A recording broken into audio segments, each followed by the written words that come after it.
Hello folks, welcome back to my YouTube channel Divyansh here. And in today's video we are going to talk about what are programming languages and basically compilers and interpreters. So this is going to be our very first video of our Java 0 to 1 series. Yeah. So let's get started. Before that, if you're new to my channel, please consider subscribing it if it adds value to your life, right? So let's get started. So what is Java? Okay. Java is a high-level object-oriented programming language. What I mean by high-level and object-oriented programming. Let's break down this. First, let's start with high-level language, okay? So, high-level language are the languages which we humans speak and understand. Like the language in which I am communicating with you is a high-level language, and the language which a computer understands, the basically the language of 0 and 1, is known as a low-level language or a machine-level language, right? Okay, so this is clear. Let's talk about this. Why do we actually need a programming language, right?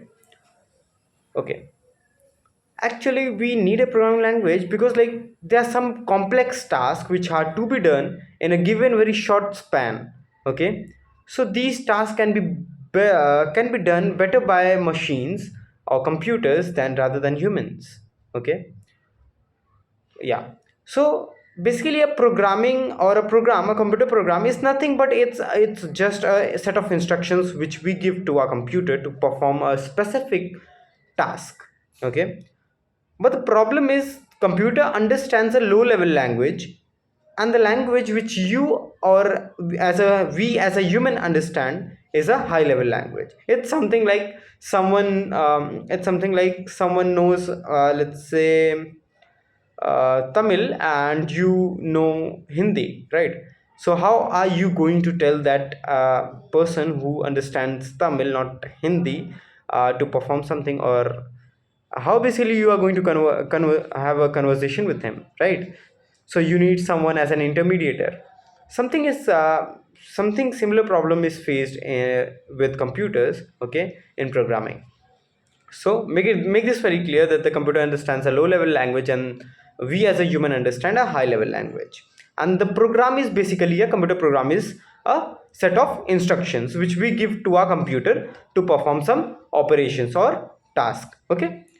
Now the program which we have written is in high level language. Okay. High level language which we understand.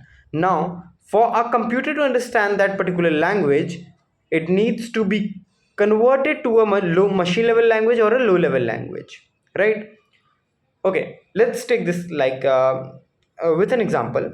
Suppose you are given a book, okay, which is in Spanish, and you are not familiar with Spanish language, but you are familiar with English language, okay. Now how are you going to read that particular book? Okay, you have a friend who knows Spanish and English both. So what is the solution? You are going to visit your friend and tell him to convert that particular book for you, right? And then you can read that, right? So that your friend is basically acting as an intermediator between that particular book and you, who is doing the conversation, or who is basically converting that particular book from Spanish to your preferred language. Similarly, in computers, the language or the instructions which we are giving to a computer is in high level language, and the language which our computer understand is in low level language. So basically the process or an intermediator is known as compiler or an interpreter, which converts the high level language to low level language. So compilers and interpreters basically act as an intermediator between a computer and a program and us as a human. Okay, mark this point, it's important, huh? Our compilers and interpreters act as an intermediator between a high level between us and computer. So compiler basically converts the high level machine code to low level machine code so that our computer can understand and perform the operation. Okay, now what is the difference between compiler and interpreter, which we very often encounter these two words? So basically the purpose of compilers and interpreters are same, just the thing is their working mechanism are different. Okay, compiler and interpreter both are used for converting the high level language to low level language. Okay, so basically what compiler does is, it's something like, let's take this example, again the same book, one example. You have that particular book and you have some friend who is available, like who has like around 7 to 8 hours of time, okay, free, and you visited him to convert that particular book to your preferred language, which is English.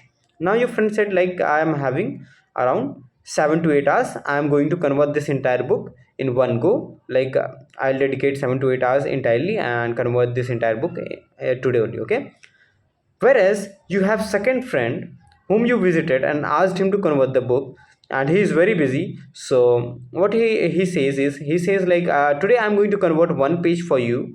Okay, go read it and then come back again tomorrow, and then I can do it for the same second page, and I can repeat this process repeatedly, right, until the entire book is read by you. Okay, same is the working of compilers and interpreters.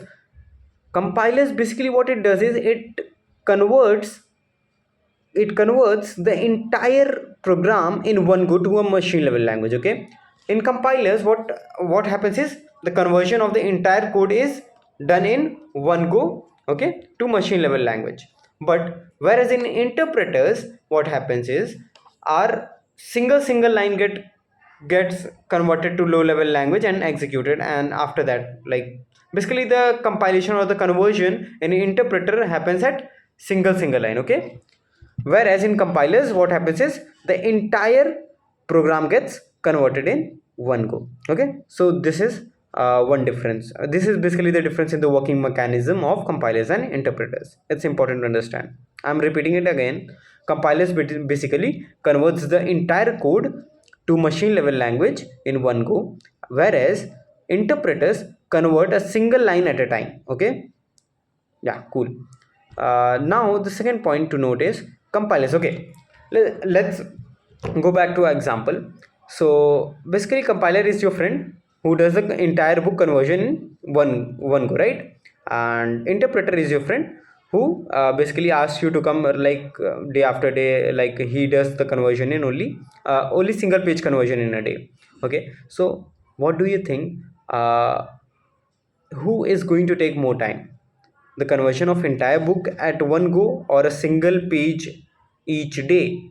Of course, like, single page conversion each day is going to take more time. So from here, can we conclude that compilers are faster than interpreters, right? So we can conclude that compilers are faster than interpreters.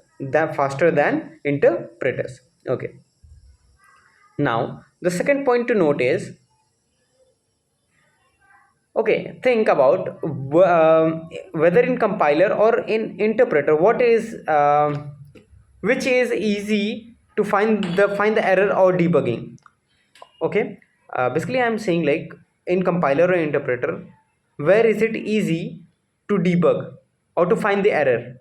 Of course in interpreter, right, because there we are doing a single page conversion in a single day. Okay, so second point to note is, error detection is easy in interpreters. Okay, okay, coming to the third point, and interpreters basically have the property of platform independency. What I basically mean by that is, the code that you are converting to machine level language, okay, the code which we are converting to machine level language basically has some intermediator, and that the converted code, if the converted code is platform independent, what I mean by that is, if that particular code gets executed on different operating systems, okay, it does not basically depend on the platform, then it is known as a platform independent. And platform independency is basically the feature of interpreters, not compilers. Okay, not compilers. So okay, let me repeat the 3 points. First, compilers are faster than interpreters. Second, error detection is easier in interpreters compared to compilers. Okay, and the third one is interpreters are platform independent, whereas compilers are not platform independent. Okay, now if you now there is one statement I would like to mention is Java is a uh, platform independent programming language, and it is also it has a decent speed, right? Execution speed. So but speed properties of compilers and platform independency properties of interpreters.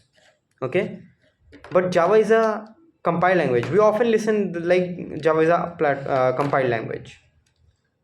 Actually, Java is a hybrid language. There is a concept of hybrid language where we mix the speed feature of compilers and basically the platform independency feature of interpreters, and that we come with a concept of hybrid languages. So Java is platform independent as well as has a decent speed as well because of this concept of hybrid programming languages. Okay, yeah, cool. So this was just introduction I wanted to give you about programming languages. So yeah, cool. Coming in the upcoming videos, we'll be having we'll be learning about Java programming language in depth. Okay. So if you have not yet subscribed to my channel, so please consider doing so, so that you do not miss any of my videos in upcoming future. Right. Thank you. Let's meet in the next video.